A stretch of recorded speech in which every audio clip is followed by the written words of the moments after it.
tempo gostoso. Gostei muito de cantar aquela canção, viu, minha irmã? Hosana, né? É da minha época de conversão, né? Até quando o irmão Norberto estava falando que era da época dele, acho que nós somos da mesma época aí. E de fato hoje é aquela semana que antecede a Páscoa.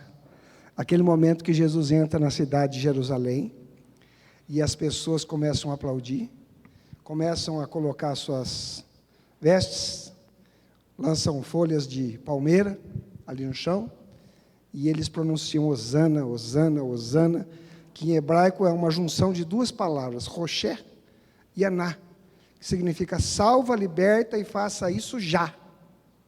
Então, quando Jesus está entrando, o clamor da multidão é que Jesus pudesse salvar e libertar, e aquilo fosse feito naquele momento. E era só o rei que podia fazer isso aí. Então Jesus ali, ele é saudado como rei, né? E que bênção também, né? Hoje nós tivemos pela manhã, nesse tempo de aniversário, tempo abençoado, né? E como é gostoso a gente parar para olhar a história, para a gente ver tudo aquilo que Deus já fez, aquilo que Deus está operando. Então a gente vai percebendo aquilo que Deus moveu no passado, aquilo que Deus está movendo hoje e aquilo que Deus vai mover no futuro também, né? E nós estamos fazendo parte desse processo todo, desse processo abençoado.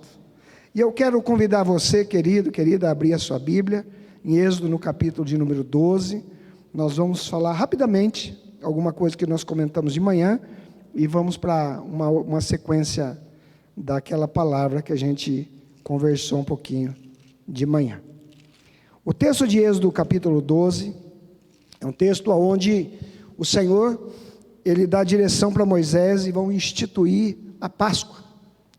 E esse é um texto que ele vai terminar nos orientando que se os nossos filhos no futuro perguntarem que festa é essa, nós vamos explicar esse texto aqui, né?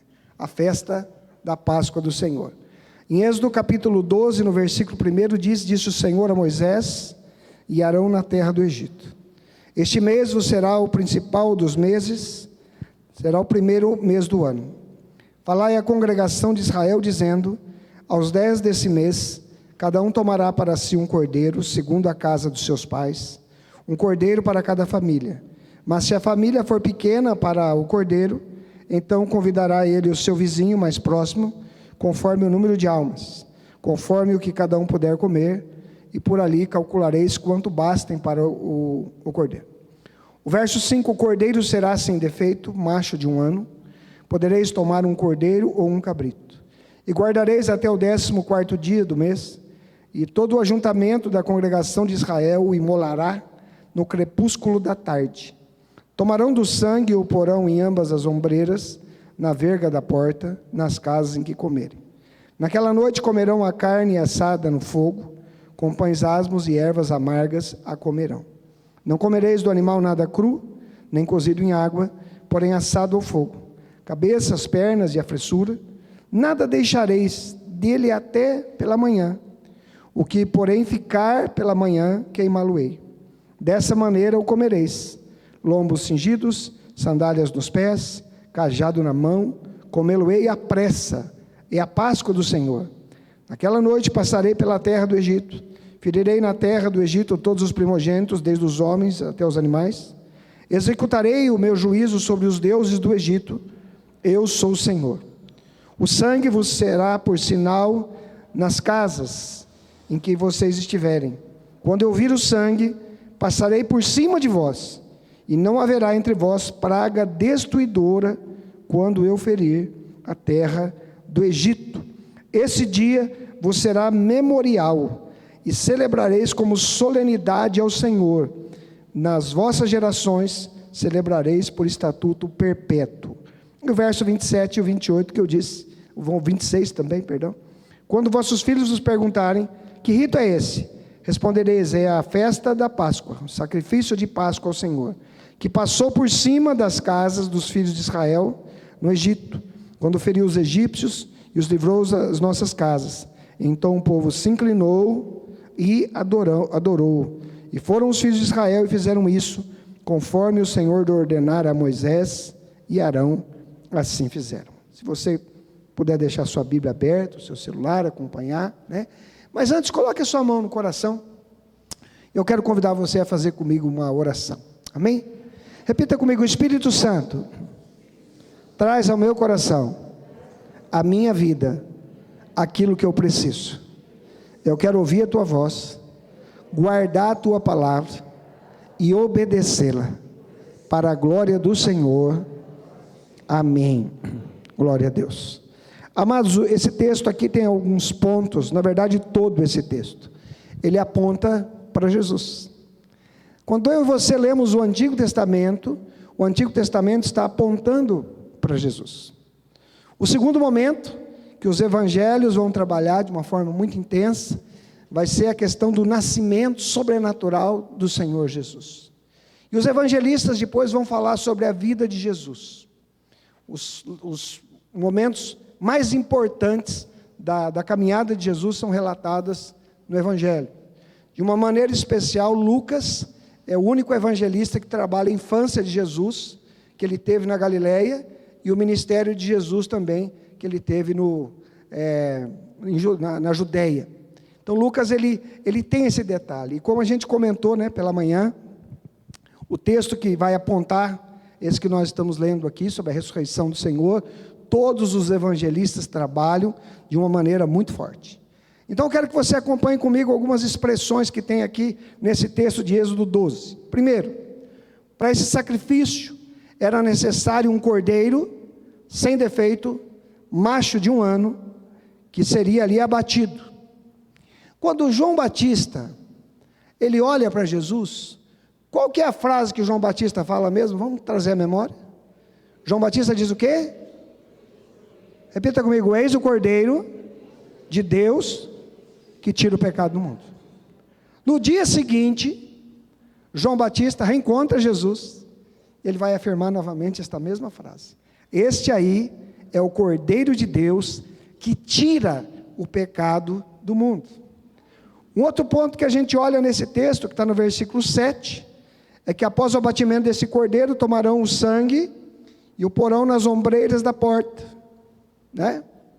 E nós nos lembramos lá no Novo Testamento também, quando João está ministrando, e ele vai ministrar que o sangue de Jesus, seu Filho, nos purifica de todo o pecado. 1 João capítulo 1, verso 7. O sangue de Jesus nos purifica de todo o pecado. Tem 2 versículos que me chamam muito a atenção. Primeiro em Romanos, que diz: todos pecaram e destituídos estão da glória de Deus. E esse versículo de 1 João 1,7, que diz que o sangue de Jesus nos purifica de qual pecado? Todo o pecado. O sangue de Jesus faz isso. O outro versículo, que está no versículo de número 11, diz que eles vão comer ali, lombos cingidos, ali a questão do cajado nas mãos, vão comer à pressa, rapidamente, e aí a palavra diz aqui que é a comemoração da Páscoa. É interessante essa palavra, é a palavra Páscoa, no hebraico é Pessa, e a palavra Pessa em hebraico é passar por cima, né? Literalmente é passar por cima. E quando a gente olha o versículo de número 13, você vai observar que isso é afirmado: o sangue vos será por sinal nas casas em que tiveres. Quando eu vir o sangue, passarei por vós, e não haverá entre vós praga destruidora, quando eu vos ferir na terra do Egito. Ou seja, o anjo da morte passaria, onde estivesse o sangue, ele não entraria. Hoje pela manhã nós comentamos isso. Nós sabemos como que foi a caminhada do povo que sai da terra prometida, né? As dificuldades que esse povo ia apresentando durante todo o tempo da sua caminhada. Ou seja, o mérito do anjo da morte não entrar na casa, não era das pessoas que moravam naquela casa, mas o mérito era do sangue. O sangue que havia sido derramado. Esse sangue que nos purifica de todo pecado. Ele não entraria aonde estivesse o quê? Ali o sangue. E o apóstolo Paulo vai dizer em Romanos capítulo 5, no versículo de número 9, que nós nos tornamos justos através do sangue de Jesus. Nós somos justificados pelo sangue de Jesus e vamos ser salvos da ira. Um outro versículo, queridos, eu só estou trazendo aqui para a gente ter bem na memória, em 1 Pedro capítulo 1, versículo 18 em diante, a palavra do Senhor vai dizer que nós não fomos resgatados do fútil procedimento que nos passaram por ouro ou prata, mas fomos resgatados pelo precioso sangue de Jesus, que foi derramado naquela cruz, antes da fundação do mundo. Ou seja, hoje pela manhã nós ministramos, que quando Jesus Cristo vem, a mira, o caminho de Jesus é a cruz. Mas Jesus não começa a pensar no caminho da cruz, quando ele está ali em Jerusalém na caminhada, não. Quando Jesus deixou o esplendor da sua glória, Jesus sabia exatamente que ele viria, qual que seria o caminho e até onde Jesus chegaria. Então, para Jesus, para o Pai, para o Filho e o Espírito Santo, a questão da cruz foi sendo contada de forma regressiva. Estamos em Abraão, falta 1900 anos. Estamos ali em Moisés, faltam 1500 anos. Estamos ali em Davi, falta 1000 anos para a cruz. Estamos em Isaías, falta 700 anos para a cruz. Estamos em Zacarias, Malaquias, faltam 400 anos para a cruz. Até que Marcos diz que na plenitude dos tempos, Deus enviou o seu Filho. E quando Jesus vem, fica muito claro que o caminho de Jesus era exatamente ir em direção à cruz, para fazer o quê? Para nos resgatar e nos purificar de todo pecado. Amém, queridos? Faz sentido? Amém? Quando eu vim para a igreja, e eu li aquele versículo, o primeiro versículo que eu decorei: Deus amou o mundo de tal maneira, que enviou o seu Filho unigênito, para que todo aquele que nele crê não pereça, mas tenha vida eterna. E eu fiquei pensando, será que Jesus veio obrigado? Será que Jesus sabia o que ia acontecer? Até que eu abri um texto, que eu quero convidar você para abrir, que está lá no Evangelho de João, no capítulo 10, no versículo 17, e no versículo de número 18, né? João, capítulo 10, no versículo 17, e no versículo de número 18. O Valmir me explicou que eu posso ler olhando aqui a tela. Gente, que bênção, viu? Eu estou com uma dificuldade de enxergar aqui, que eu estou com óculos, que eu estou batalhando com ele, porque eu estava usando 3 óculos. Um para longe, um para perto e um para achar os 2. Agora, eu só estou com um aqui, então eu estou sofrendo um pouquinho. Mas o texto de João, no capítulo 10, no versículo de número 17, diz assim, ó, João 10, 17. Por isso o Pai me ama, porque eu dou a minha vida para a reassumir.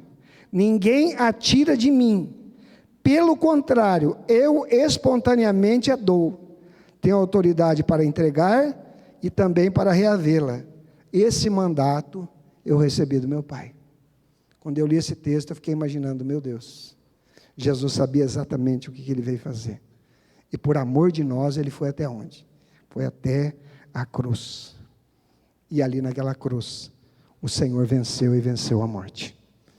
O muçulmano costuma falar que a sua religião é um fato, porque quem vai para Medina, na Arábia Saudita, visita o túmulo de Maomé.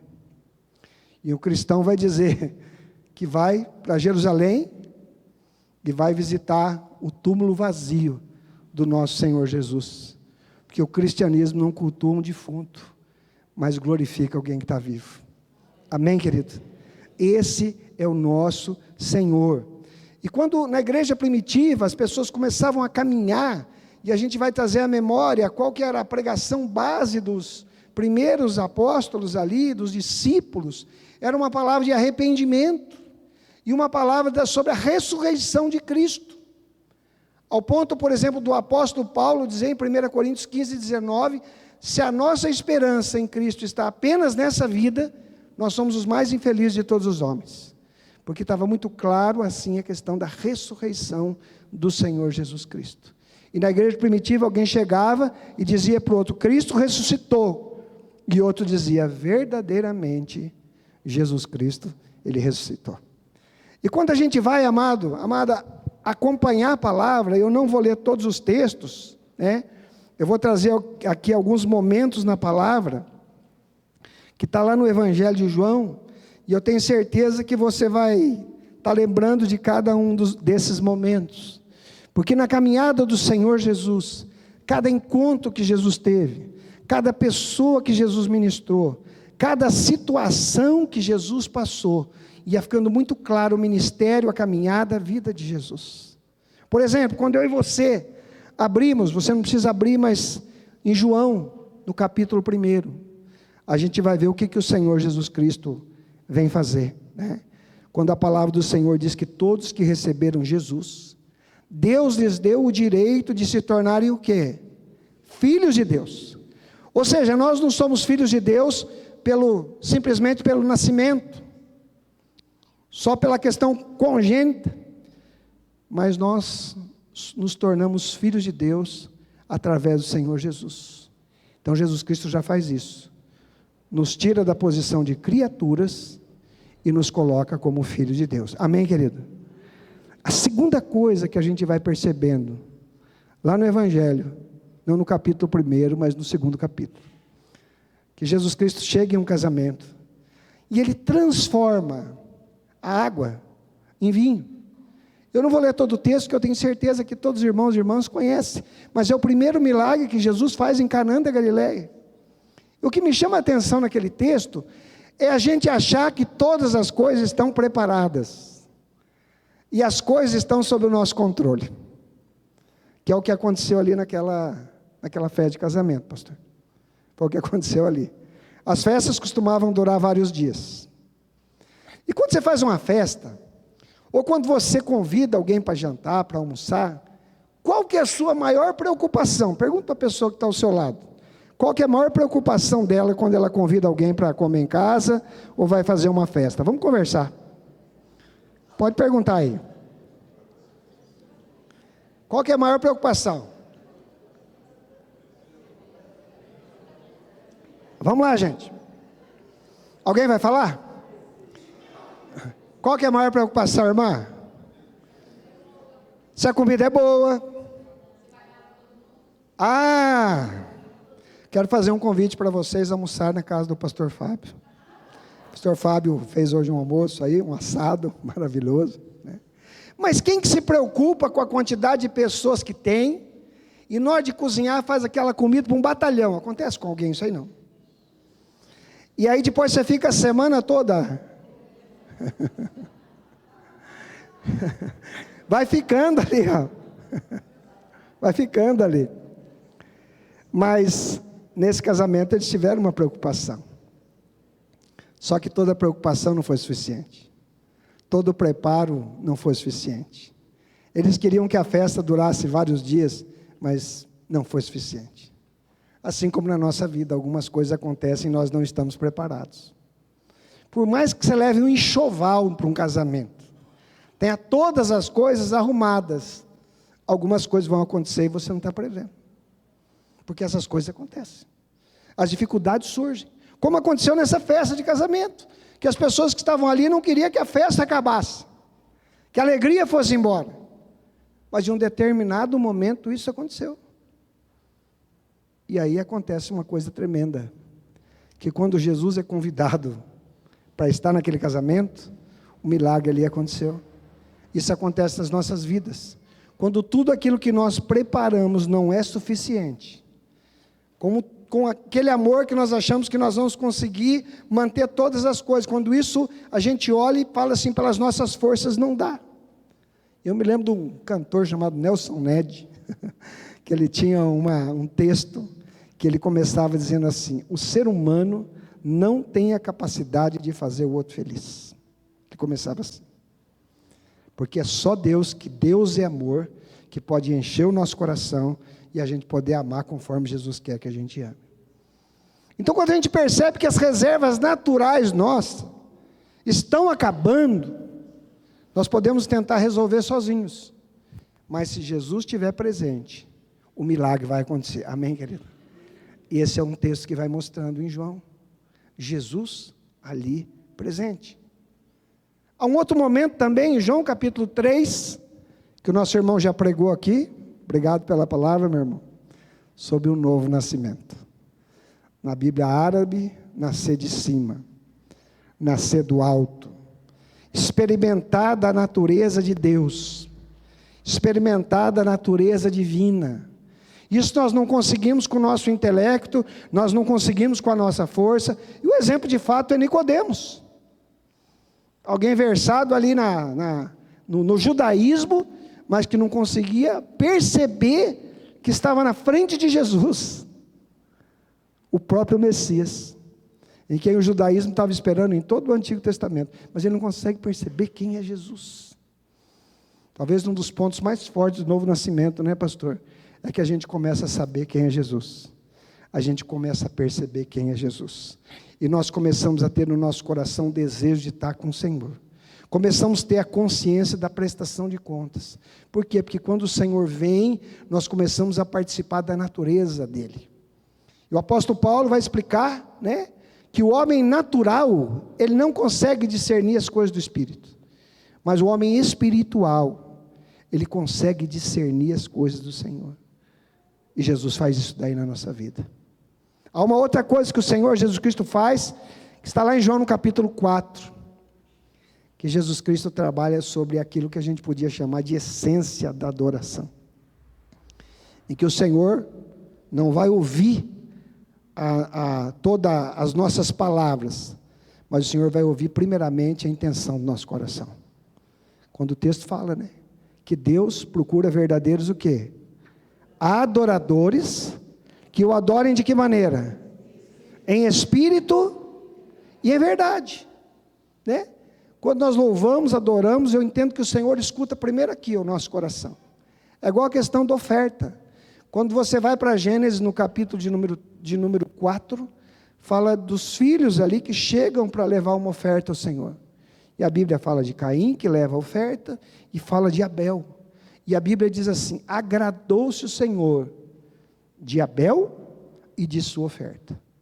Depois vai dizer: o Senhor não se agradou da oferta de Caim e também da sua oferta. Ou seja, primeiro o Senhor recebe a pessoa, depois ele recebe a oferta. Por isso que a oferta da viúva pobre que foi ministrada aqui é tão forte, porque Jesus percebeu a intenção do coração dela. John Wesley, quando vai definir santificação, ele diz que a santificação começa com pureza de intenção. Você não consegue, mas você quer. O milagre começa a partir disso. Senhor, eu quero. Eu não consigo. Senhor, mas eu quero. Nós podíamos trabalhar também em João 5, onde Jesus Cristo cura um homem enfermo há 38 anos. E cura esse homem de um jeito que ele não esperava que ele podia ser curado. Isso que eu acho interessante nesse texto. Mostrando que quando a gente ora, nós não entregamos um mapinha para Deus como é que ele precisa agir. Mas na verdade, na oração nós estamos dizendo: seja feita a tua vontade, Deus. Aquele homem ali experimentou uma cura de um jeito que ele não imaginava. E muitos milagres na nossa vida acontecem dessa forma. Capítulo 6, Jesus contraria a matemática. Porque com 5 pães e 2 peixes, ele sacia a fome do quê? De uma grande multidão. Irmãos, nós podíamos ir de capítulo a capítulo, até chegar em João 20, que é o texto que nós vamos ler no final, para a gente ir percebendo quem é Jesus, o ministério, a caminhada, a vida do Senhor. E aí a gente vai chegando nessa semana que antecede o Natal, do Hosana, e a gente vai perceber nessa última semana também do Senhor, aquele momento que Jesus está ali na cruz, que foi o que nós ministramos pela manhã hoje, a questão do momento que Jesus está na cruz, em Marcos no capítulo 14, e agora eu gostaria de ministrar sobre a ressurreição no texto de João, no capítulo 19. Irmãos, até agora foi introdução. O sermão vai começar agora. Mas o sermão demora 5 minutos. Mas eu quero convidar você a abrir a sua Bíblia em João, capítulo de número 19.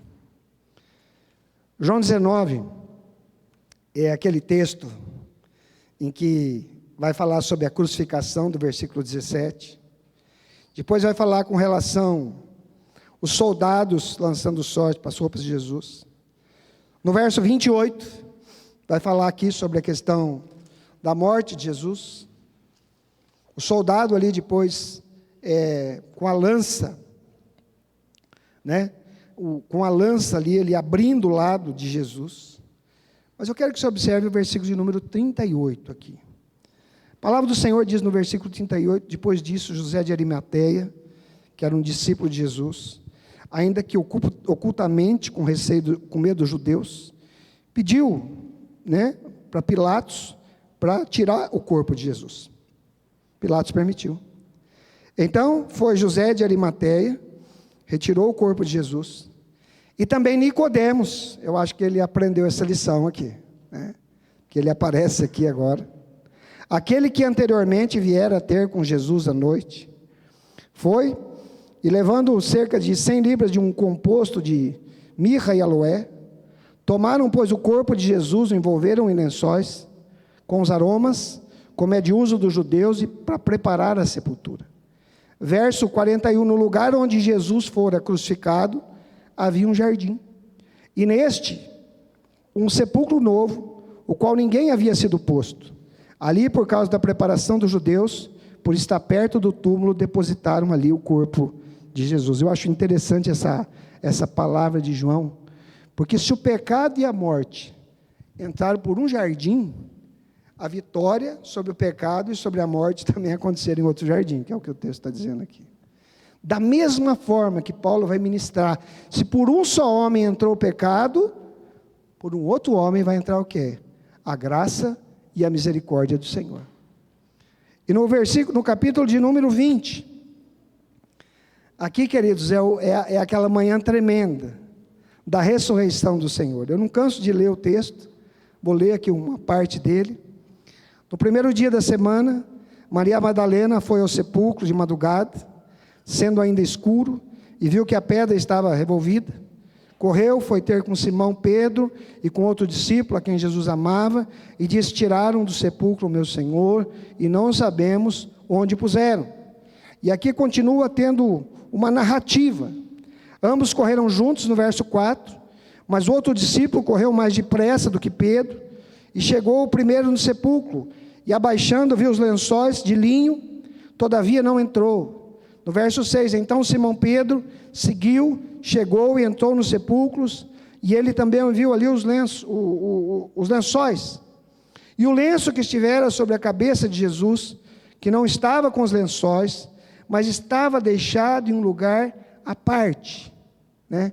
Tem uma tradução que fala desse versículo, em João capítulo 20, no versículo de número 7, vou pedir uma ajuda aqui para o universitário, né? Aqui a tradução da Bíblia King James, que diz assim: bem como o lenço que estivera em volta da cabeça de Jesus, que não estava com as faixas de linho, mas dobrado à parte.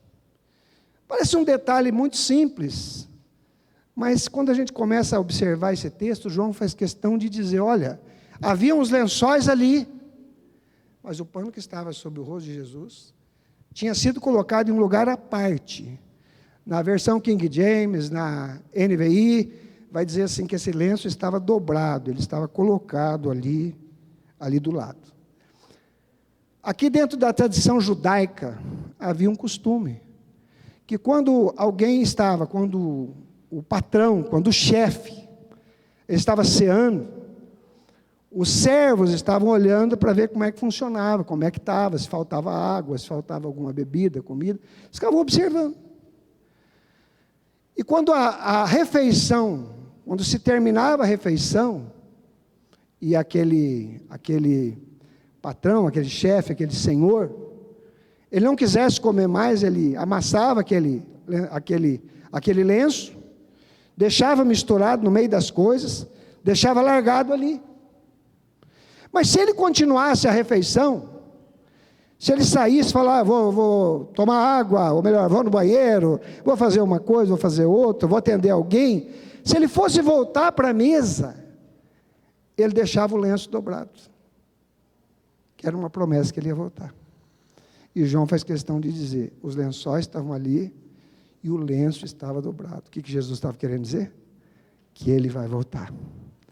Nessa canção que nós cantamos, Hosana, tem uma parte da canção que fala exatamente isso, que o Senhor ele vai fazer o que ele vai voltar.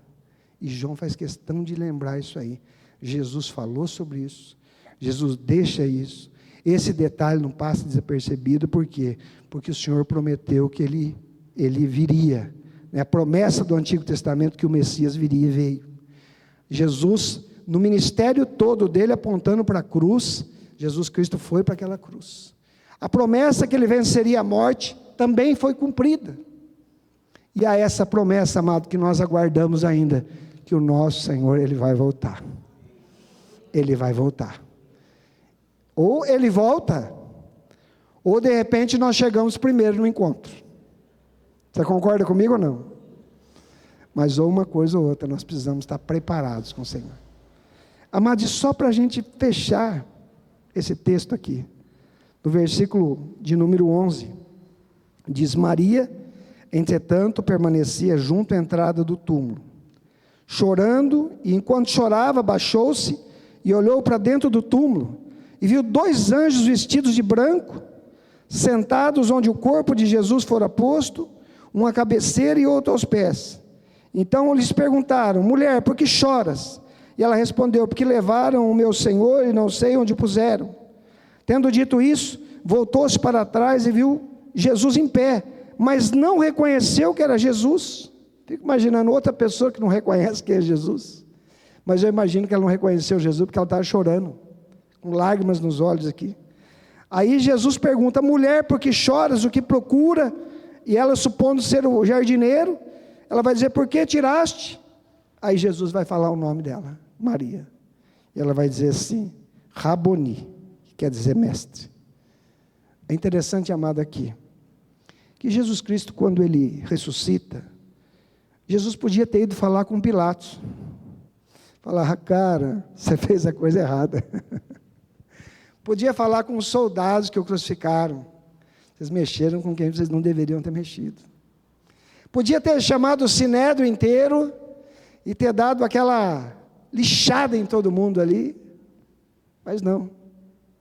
Jesus, quando ele ressuscita, ele se manifesta àqueles que o amam, e é assim que o Senhor faz até hoje. Buscar-me-eis e me achareis, quando me buscareis o quê? De todo o vosso coração. Amém, querido? Queria estar deixando essa palavra, eu queria pedir para o louvor voltar aqui.